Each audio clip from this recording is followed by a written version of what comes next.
Budget filmmaking. It's almost like those two words don't go together.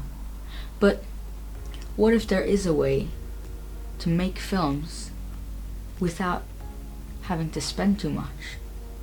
Well, I tried, and here are my top 5 things that you should always have with you if you want to make films for little to almost no money spent at all. But wait, disclaimer. Am I really qualified to give you tips on how to filmmake? Well, no, but these are ideas and you can implement them in your own filmmaking, and if they don't work, well, they're free. You didn't spend anything. Just chuck it aside. Okay, so tip number 1. These are like absolute must-haves when filmmaking, and this first one actually is so useful. I have it right here on my table, and that was not scripted, by the way. I genuinely keep this always on my table. But this, it's masking tape, and the reason I chose masking tape over something else like Scotch tape or something is because you can write on masking tape and it comes off really easily, but it also sticks. And another useful thing about masking tape is you can stick it on almost anything. For example, skin. If I wanted to hook up a lav mic inside my t-shirt, I could use masking tape to stick it and it won't hurt to take it off. Alright, tip 2, microphone. Now, I'm not gonna tell you to go and buy like the most expensive $800 microphone that exists. Actually, I'm gonna give you a really unique solution that's actually quite effective, and I'm using it right now.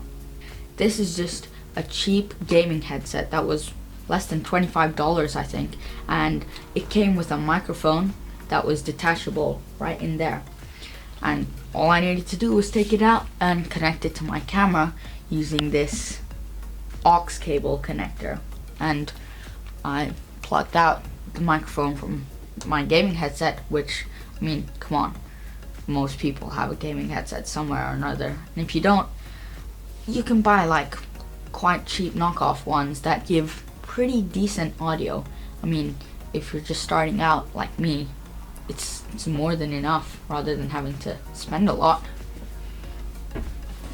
Oh, another thing, if you do have a budget, I 100% recommend spending that budget on a microphone, because believe it or not, audio is a thing that no one will forgive. They'll forgive bad video that's grainy or like blurry, but everyone will immediately click out of a video with bad audio.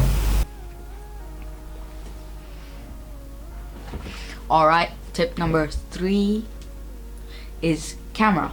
And again, I'm not going to tell you to go buy the most latest camera that exists. Now, I luckily have a Nikon D5500 for those of you who care. That gives quite good quality video because, I mean, it's a professional camera. But for those of you who don't have the money to spend, that's right, phone. I mean, you've probably heard it a million times, but just use your phone. Like, honestly, these days phones have pretty good video quality. Like, I mean, my phone's not like the latest phone, but it's pretty good. Alright, tip number 4, now we come to lighting. And here's another DIY tip that I really loved. So, this thing right here is your best friend. If you have any sort of lamps or anything like that, you should always use that. And if you have a lamp that's that has a detachable bulb, that is bingo. Get that right away. Use that, because all you can do is just get a bulb, screw it in, and it's already more powerful. And another really important thing when it comes to lighting is just use parchment paper or butter paper or whatever you want to call it. Just tape it in front of the light. I mean, it does quite a good job. And finally, tip number 5. Now this one is a bit of a short one, but I mean, it's quite useful when it comes to making movies. it's video editing. Now, there's always things like iMovie that you can use on like your iPad or something. If you have a Mac, then sure, go with that as well. But if you have Windows, there's not that many good video editing apps reinstalled or anything like that. So the best free video editing app that I'll ever recommend, and I won't stop saying this, is DaVinci Resolve.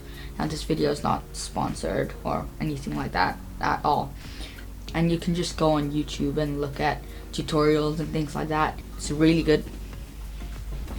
Oh, and one more thing.